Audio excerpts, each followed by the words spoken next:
Olá, galera nave, tudo bem? Como vocês estão? Estamos aqui prosseguindo, caminhando, crescendo, aprofundando nos estudos do romantismo brasileiro.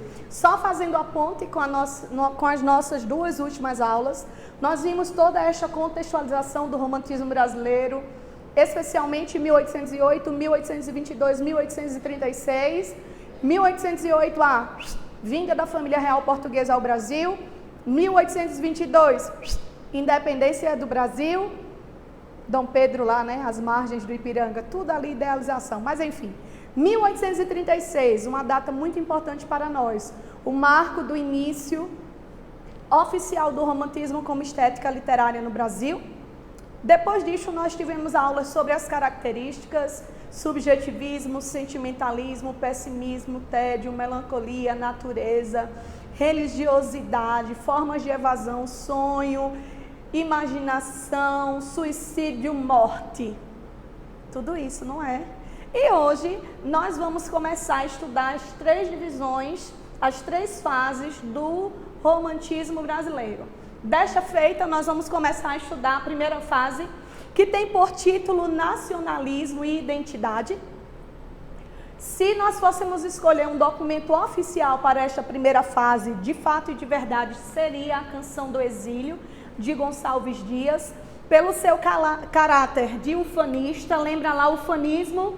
Este amor exagerado pela pátria, este amor exagerado pelo Brasil, sentimento de nostalgia, saudade imensa. Por quê? Por causa do exílio. Gisele, eles estavam exilados de fato e de verdade? E não. Eles estudavam fora do Brasil e naqueles momentos que a gente sente aquela saudade que bate no peito, eles começavam a lembrar da terra natal e começavam a produzir poesias. Eu às vezes sinto isso. Eu estou há 16 anos longe de casa.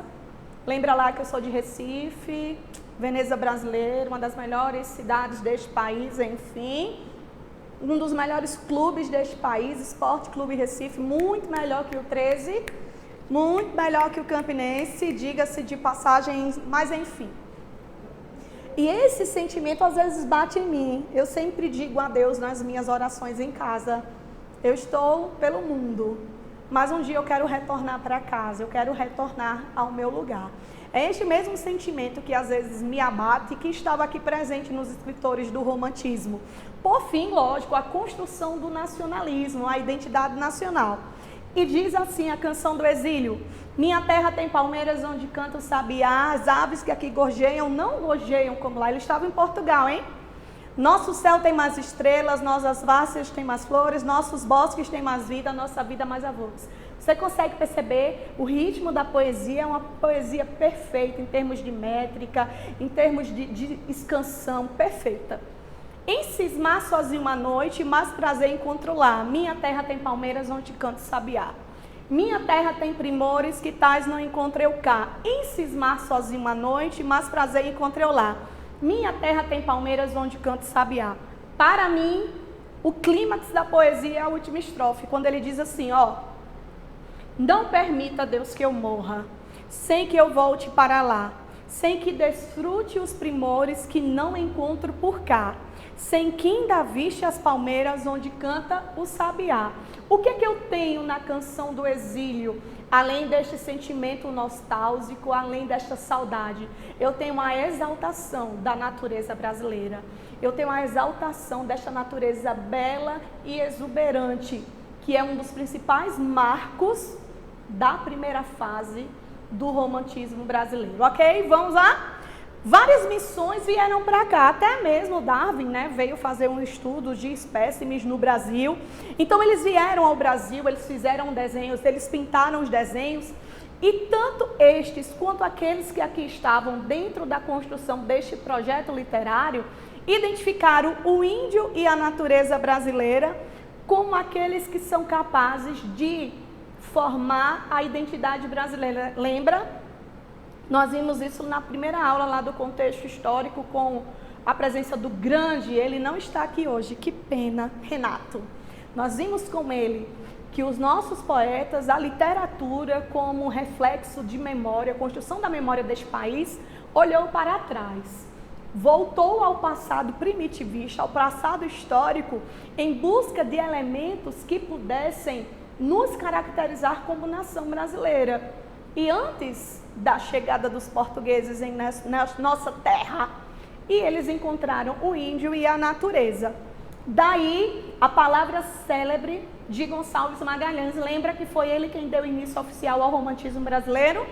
Cada povo tem sua literatura própria, como cada homem seu caráter particular, cada árvore seu fruto específico, ou seja, como cada um tem seu lugar no mundo e cada um tem sua própria personalidade, cada um tem o seu nome.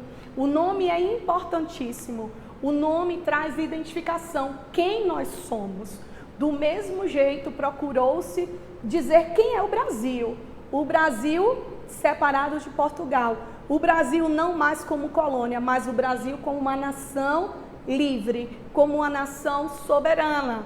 Daí os escritos tinham por objetivo mostrar esta beleza da natureza e esta imagem idealizada dos índios. E dois nomes, em especial, dentro do romantismo, foram responsáveis pela criação desta identidade nacional, desta figura indígena. José de Alencar, o Birajara, o Guarani e a sua obra-prima Iracema. E Gonçalves Dias, que nós veremos nesta aula hoje, com seus poemas cujas temáticas eram totalmente voltadas para a idealização deste índio. Iracema é a obra-prima de José de Alencar. Ele começa justamente a poesia, o livro, dentro do romance romântico, que será a nossa última aula com a temática do romantismo, declarando lá: Iracema, a virgem dos lábios de mel. Tem coisa mais linda nesse mundo. Eu também queria ser chamada de virgem assim, de lábios de mel, mas enfim. Vamos adiante. A idealização do indígena foi construída à luz do mito do bom selvagem, a ideia de que o homem é essencialmente bom e é corrompido pela sociedade. Então, o índio, as imagens estão ali descritas para vocês, o índio ele era construído, ele era idealizado como este homem livre e incorruptível. Já pensou? O índio é o cara. O índio, 10-0 no Capitão América, por exemplo, meu vingador preferido. Enfim, e este índio tinha uma imagem idealizada. Na Europa tem-se a mesma imagem, mas à luz do cavaleiro medieval. No Brasil nós temos a junção das duas. À luz do mito do bom selvagem, esta idealização, e deste cavaleiro medieval, lembra lá das novelas de cavalaria que nós vimos, os ciclos Bretão e Carolíngio, esta ideia do código de honra, de conduta, o índio coloca os dois.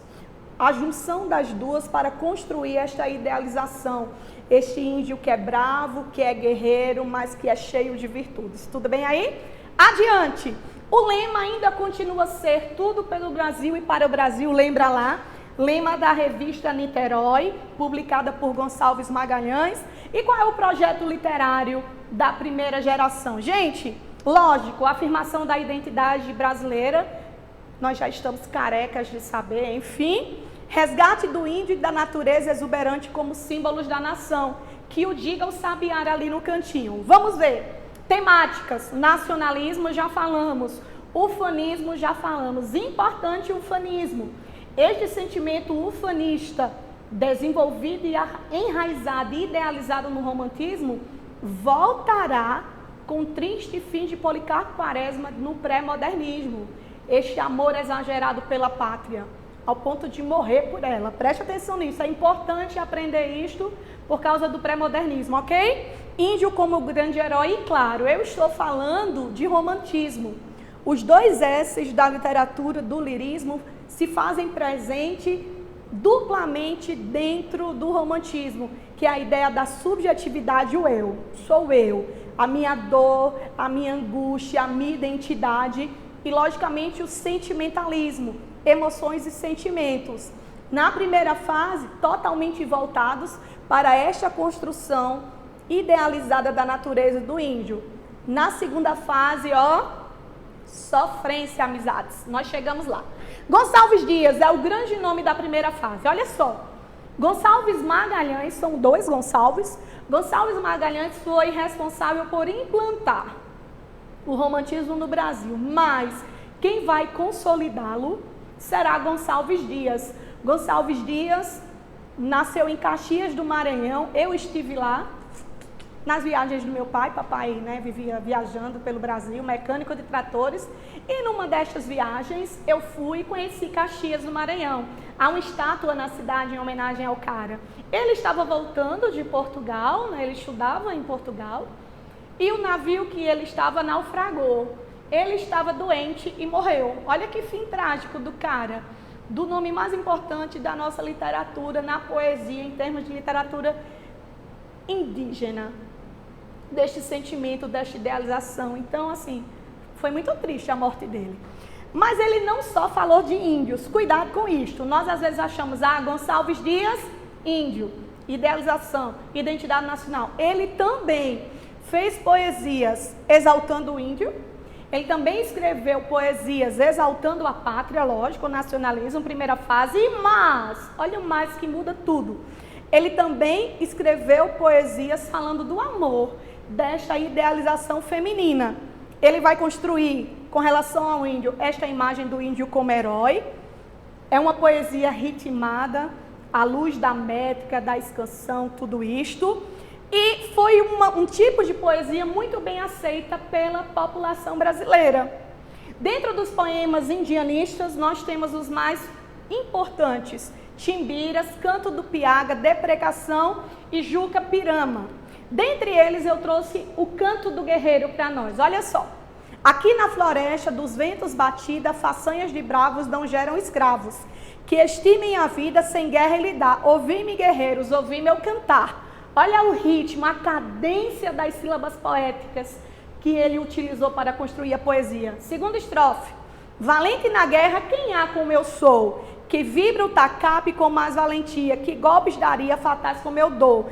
Guerreiros, ouviu-me, quem há como eu sou? O que é que eu tenho? Eu tenho a idealização, o eu lírico é o índio. É o índio quem fala, é o índio que exalta a bravura. É o índio que diz, olha, quem é tão valente como eu sou? Quem é que dá golpes tão bem como eu sou? Tássio perde nessa lutinha, né? Desta Muay Thai, né? Por aí, Tássio nem chega perto. Mas aqui nós temos esta construção idealizada do índio. E lógico, este índio em meio à natureza. O cenário descrito é a selva. Se eu estou falando de selva, logicamente eu estou falando da natureza brasileira. Com relação à lírica amorosa de Gonçalves, nós temos o encanto da mulher. Idealização, perfeita, divinizada, pura e virgem. Coisa linda. Os sentimentos são os mais arrebatados possíveis. O sofrimento amoroso, a solidão e a morte. Dentro desta poesia de temática voltada para a mulher, Gonçalves Dias já começa a se afastar da construção da identidade nacional da primeira fase e ele já vem pré-anunciando a segunda fase.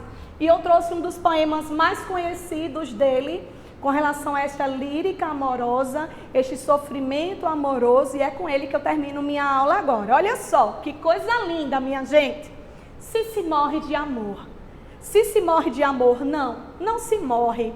Quando é fascinação que nos surpreende, de ruidoso sarau entre os festejos, quando luzes, calor, orquestras de flores, assomos de prazer nos raiam na alma, que embelezada e solta em tal ambiente, no que ouve, no que vê, prazer alcança.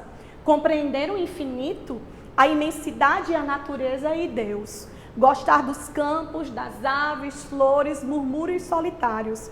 Buscar tristeza, a soledade e o ermo, e ter o coração em riso e festa, e a branda festa ao riso da nossa alma, fontes de pranto intercalar sem custo, conhecer o prazer e a desventura no mesmo tempo, e ser no mesmo ponto ditoso, o misérrimo dos entes. Isso é amor, e desse amor se morre. Arrepia o coração. Então nós temos uma construção de uma poesia idealizando o sentimento amoroso, nós temos a presença da natureza e nós temos a presença da religiosidade. Fechamos assim a primeira fase do romantismo E se eu pudesse defini-la em duas expressões, eu te diria: falar de primeira fase, idealização do índio como herói e exaltação da natureza brasileira. Valeu? Cheiro bem grande, até a próxima aula.